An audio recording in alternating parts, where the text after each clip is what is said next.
kemarin manajemen kas apa yang teringat? Apa yang paling teman-teman ingat? Kasnya. Manajemen kas. Oke, silakan. Menurut saya, supaya operasional perusahaan lancar seperti bisa bayar gaji, beli persediaan barang, dan bayar listrik.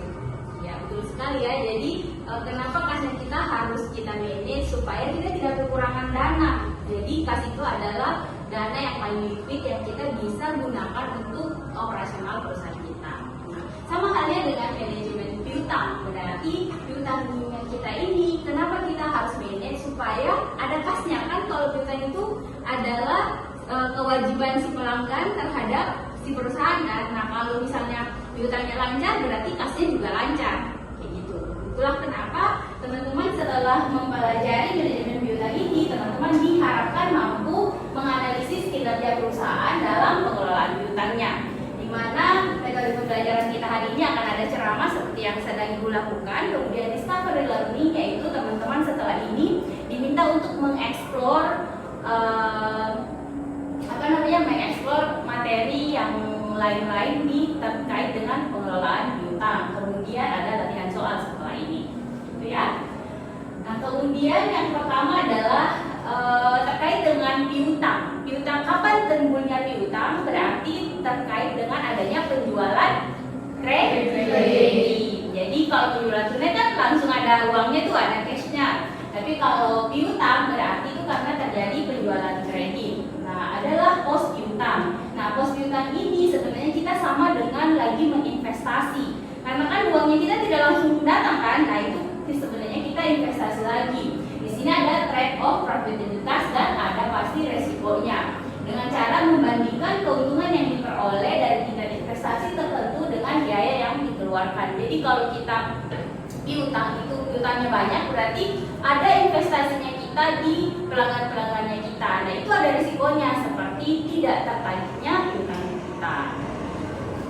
Nah, kemudian ada 4 aspek manajemen piutang. Ini masalah kebijakan kredit. Nah, menurut teman-teman apa saja sih yang harus kita pikirkan dalam memanage piutangnya kita, dalam artian supaya dia lancar, perputarannya lancar terbayar. Kira-kira ya, silakan. Menurut saya perusahaan harus rajin-rajin menagih. Ya, apalagi? Menurut saya supaya membangun relasi atau hubungan yang baik antara perusahaan dan pelanggan-pelanggan supaya rajin atau taat membayar. Ya, betul ya. Jadi yang paling penting dalam manajemen piutang adalah yang pertama yaitu syarat kreditnya dulu. Standar kreditnya kita bagaimana, syarat-syarat kredit. Jangan teman-teman melihat pelanggan yang baru datang nih satu kali belanja di kita langsung kasih utang. Kan kita pasti harus melihat dulu kita punya pelanggan beberapa kali kayak loyalitas pelanggan gitu. Nah, pelanggan-pelanggan yang seperti ini boleh teman-teman kasih utang gitu, kasih piutang gitu. Itu standar kreditnya. Kemudian yang kedua adalah kebijakan mengumpulkan piutang. Nah, setelah teman-teman memberikan utang kepada pelanggannya, nah teman-teman juga harus memberikan kebijakan pengumpulan piutang. Jadi adanya catatan-catatan, misalnya dari yang utangnya kita kan misalnya pedagang A, pedagang B ya kan. Nah, pedagang A itu berapa utangnya, kapan dia berhutang, kemudian ada catatan-catatannya. Biasanya kita kalau di akuntansi kita tulis di jurnal khusus. Jadi jurnal khusus pencatatan piutang atau penjualan kredit.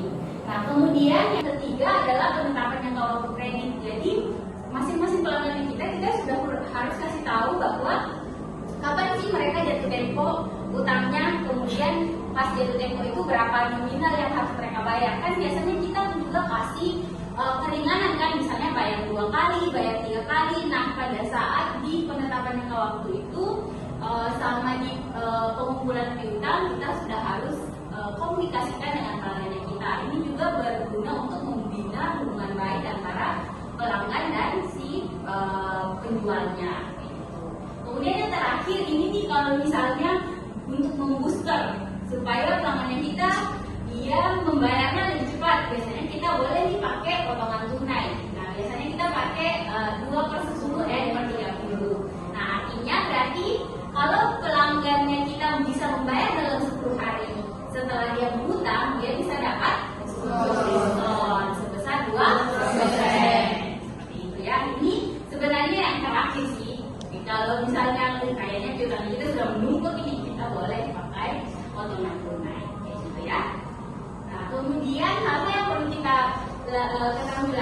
pengelolaan piutang ini adalah pentingnya pengelolaan piutang yang baik untuk apa? Menunjang keberhasilan perusahaan. Jadi kalau semakin banyak perputaran piutang yang kita semakin cepat, maka kan kasnya kita akan semakin banyak tuh. Kita juga bisa membeli persediaan lagi untuk dijual kembali. Kemudian memelihara hubungan baik dengan pelanggan. Karena biasanya kalau misalnya perusahaan yang kasih utang dengan perusahaan yang tidak kasih utang, biasanya lebih banyak pembelinya yang bisa kasih utang. Ya, nah makanya itu sebenarnya itu adalah resiko juga sih untuk perusahaan-perusahaan yang memberikan utang. Jadi sebenarnya income-nya bisa jadi banyak, tapi kalau resiko piutang tak tertagihnya juga bisa lagi lebih tinggi. Kemudian perubahan kebijakan manajemen piutang. Contohnya ini pemberian potongan tunai tadi supaya mereka bisa bayar yang lebih cepat. Kemudian dampaknya apa dari perubahan kebijakan ini? Hari rata-rata pengumpulan piutangnya kita akan menurun. Gitu. Kemudian piutang rata-ratanya kita akan menurun juga. Jadi mereka pelanggannya kita akan lebih cepat membayar utangnya. Selanjutnya adalah pengendalian piutang. Yang pertama adalah bagaimana kebijakan pemberian kreditnya kita. Nah, kebijakan pemberian kredit ini syarat penjualannya tidak boleh menghambat pelanggannya kita. Maksudnya adalah tidak boleh kita kasih syarat-syarat itu yang terlalu berat. Misalnya kayak di bank kan syaratnya berat sekali kan. Nah, kalau kita kan perusahaan dagang nih contohnya yang syaratnya paling kayak misalnya dia sudah 3 kali membeli barang di kita, nah kita boleh kasih utang. Kemudian tidak boleh menimbulkan kerugian yang besar akibat adanya piutang yang tidak tertagih. Nah, dari situ teman-teman harus melihat bahwa pelanggan-pelanggannya seperti apa, kemudian berapa sih nominal yang paling tinggi yang kita boleh kasih, karena ini terkait dengan kerugian yang akan tidak tertagih. Nah, kemudian penagihannya aktif. Nah, manfaat dari kita mencatat dengan baik kita punya pelanggan siapa, kemudian kapan harus ditagih adalah penagihan yang aktif, karena bisa jadi ada pelanggan yang dia cuma lupa saja bayar utangnya gitu, dia cuma lupa kalau dia punya utang gitu. Nah, oleh karena itu teman-teman harus aktif karena punya pencatatannya, jadi harus aktif menagih tepat waktu. Baiknya juga kayak diinformasikan, karena kan sekarang sudah digital kan, nah itu bisa ada kayaknya yang masuk secara otomatis gitu. Kalau misalnya jatuh tempo kayak gitu. Kemudian administrasi yang baik. Nah, administrasi yang baik ini teman-teman karena kita sudah belajar akuntansi, maka sudah harus ada pencatatan yang akurat, kemudian saldonya berapa, harus ada dokumentasinya. Jadi pelanggannya kita itu kayak enak juga gitu, kayak kita perhatikan, oh ya bapak ibu jatuh temponya sekian, ini nanti sisa utangnya sekian ya. Sebenarnya. Oke, ada yang mau ditanyakan sampai sini? Ya silakan. Bagaimana cara menagih utang yang efektif? Penagihan utang efektif. Mungkin dari teman-teman ada yang bisa menjawab? Ya silakan. Menurut saya mungkin dengan cara pada setiap pelanggan itu kita berhubungan dengan baik pada setiap pelanggan. Terus nanti kalau sudah waktunya jatuh tempo, kita bisa ingatkan melalui WhatsApp-nya. Oke, ya betul ya. Kayak itu namanya pendekatan persuasif dulu kayak gitu sebelum pelanggannya kita kayak biasanya kan cuma butuh diingatkan saja kayak gitu. Ada lagi? Ya silakan. Bagaimana jika ada piutang yang tak tertagih? Piutang yang tak tertagih, ada yang bisa jawab?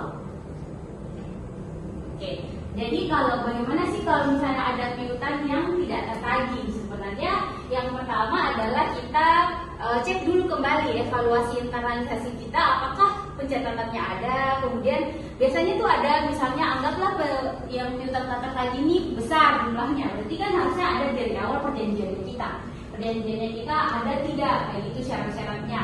Kemudian kita ada lagi diskusi, kita coba untuk komunikasi kembali. Tapi biasanya kalau memang sudah lama sampai mungkin sudah lost kontak ya kayak gitu, sudah tidak ada, kemudian kita mencoba untuk negosiasi tidak bisa, yang terakhir kita tinggal pilih, kita kembali ke manajemen apakah mau diikhlaskan atau kita kejar, kita tagih gitu. Karena yang harus kita pikirkan adalah kalau kita ikhlaskan berarti ya sudah kita akan ada beban kerugian piutang tak tertagih namanya. Kemudian kalau kita mau kejar, perhatikan apakah kita punya bukti-bukti yang kayak tadi syaratnya, ada perjanjiannya tidak. Kemudian kita pikirkan apakah nominalnya sesuai tidak dengan, misalnya kalau kita kerjakan kita akan ke hukum, kita akan mengeluarkan biaya itu, yaitu nanti dari manajemen yang mempertimbangkan apakah lebih worth it untuk kita kejar atau kita ikhlaskan. Gitu ya. Ada lagi?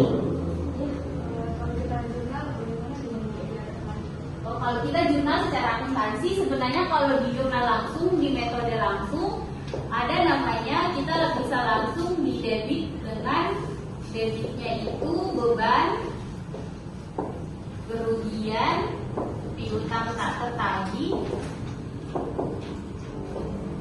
pada piutang usaha.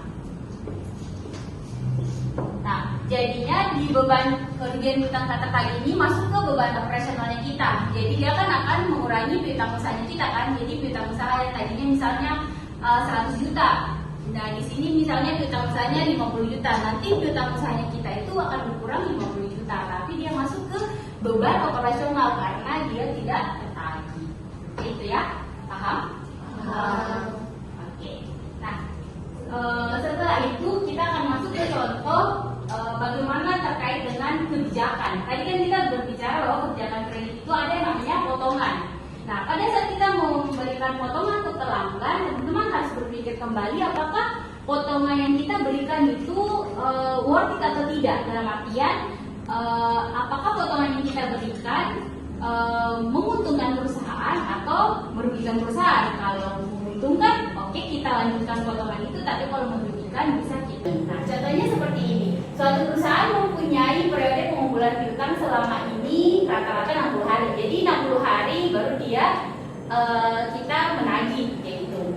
Kemudian manajer kredit merencanakan untuk mempercepat dengan term of kreditnya 2,5/10 N/30. Kebijakan baru ini diharapkan akan dimanfaatkan oleh 25% pelanggan. Penjualan kredit selama ini 960 juta. Interest rate-nya di deposito per tahun 7%. Apakah kebijakan baru ini perlu dilakukan atau tidak? Mari kita cek satu persatu. Nah, untuk kebijakan lama, kita cek dulu. Kebijakan lama ini berapa kali kita dalam mengumpulkan? Berarti dalam satu tahun kan 360 hari dibagi dengan 60 hari. Berarti kita mengumpulkannya 6 kali dalam setahun kan ya. 6 kali 6 360. Kemudian 6 kali pengumpulan ini, sedangkan untuk yang baru 360 hari dibagi dengan 30 hari kan ya. 30 hari kemudian jadinya berapa? Berapa kali? 12 kali ya. Nah, 60 kemudiannya 12 kali. Nah, jumlah investasi dalam piutang kalau kebijakan lama ini kan 960 juta dibagi dengan 6. Berarti kita bisa dapat satu kali itu 160 juta. Kalau kebijakan baru 970 dibagi dengan 12, kita akan dapat sekitar 80 juta per penagihan. Berarti selisih antara 160 juta dengan 80 juta berapa? 80 juta. Berarti kalau kebijakan baru kita akan dapat uangnya kita lebih cepat, ada 80 juta. Nah, 80 juta ini kita masukkanlah, anggap ke deposito. Tadi kita ada deposito dia di 7%. Nah, 7% ini kita akan dapat 5.600.000. Tapi kalau kita deposito kan 5.600.000-nya tidak bersih ya, masih ada 20% pajak. Nah, 20% pajak ini dia dapat di 1.120.000. Maka dari kebijakan baru ini kita akan dapat bunga deposito sebesar 4.440.000. Nah, tapi jangan tidak sampai di sini. Ini adalah keuntungan dari deposito. kita akan menghitung kerugian dari potongan yang kita berikan. Kan ada 25% pelanggan dikali 2, kita kan kasih potongan 2,5 ya, 2,5%. 2,5% kali 25% pelanggannya kita kali 960 juta. Nah, maka kita akan memberikan potongan itu sebesar 6 juta. Yang kita akan rugi nih 6 juta. Nah, nanti kita tinggal lihat selisihnya 6 juta dikurang 4.480. Nah, jadi 6 juta yang kita kasih ke pelanggan, potongan total semuanya, kemudian kita kalau deposito cuma dapat 4.480. Sehingga kalau kebijakan ini kita lakukan, maka perusahaan akan mengalami kerugian sebesar 1.820. Berarti kebijakan ini tidak layak untuk dilakukan seperti itu. Jadi inilah kenapa teman-teman harus mempelajari terkait dengan pengendalian piutang dan kebijakan-kebijakan yang akan diambil, karena sangat penting sekali untuk pemahaman perusahaan bahwa apakah kita akan mengambil resiko ini atau tidak. Oke, ini ada satu lagi contoh yang persis, tapi yang berbeda adalah di diskonnya. Yang berbeda adalah tadi kita kasih diskon 2,5%, sekarang kita akan kasih diskon hanya 1,5%. Berarti kita akan kita cuma perlu hitung ulang di sini ya. Kalau harinya masih sama kan, 360 hari dibagi 60 hari, 6 kali penagihan. Kemudian kebijakan baru 360 hari kali 30 hari berarti 12 kali penagihan dalam 1 tahun. Kemudian nominal kreditnya masih sama, yang 6 kali berarti 160 juta dalam 1 kali penagihan kita akan dapat. Kemudian yang kedua adalah 80 juta 1 kali penagihan, sehingga selisihnya dari kebijakan baru dengan kebijakan lama adalah 80 juta. Kalau kita masukkan ke dalam deposito, maka kita akan mendapatkan 4.480.000 setelah dipotong pajak. Oke. Nah, untuk di pelanggan kita akan memberikan diskon kepada 25% pelanggannya kita sebesar 1,5% diskon dikali 960 juta. Nah, jadinya kita akan memberikan potongan sebesar 5.600.000.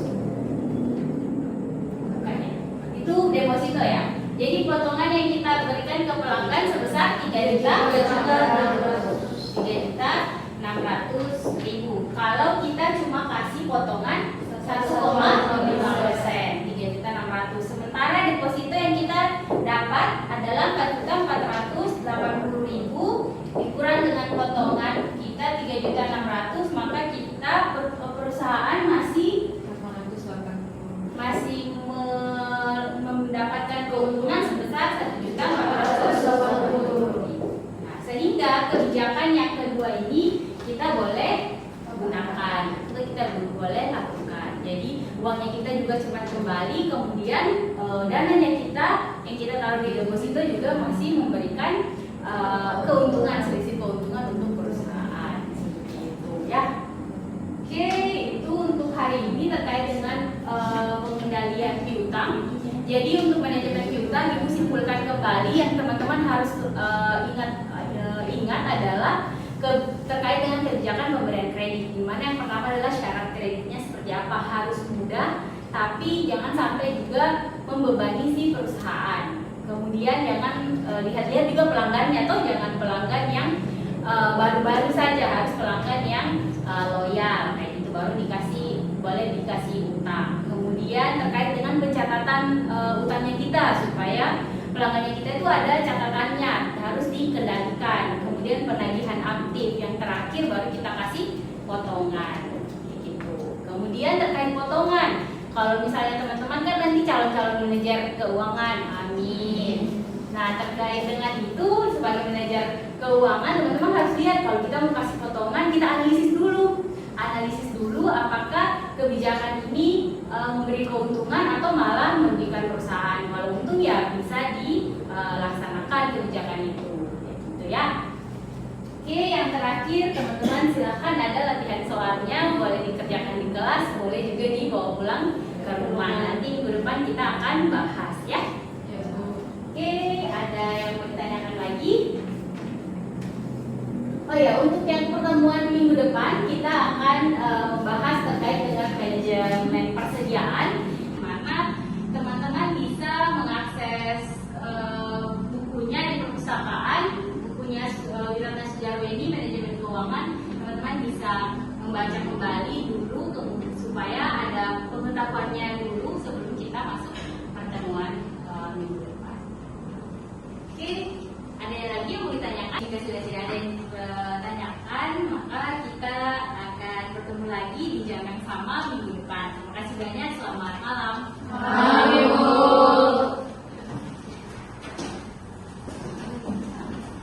Taste the clouds, dance with the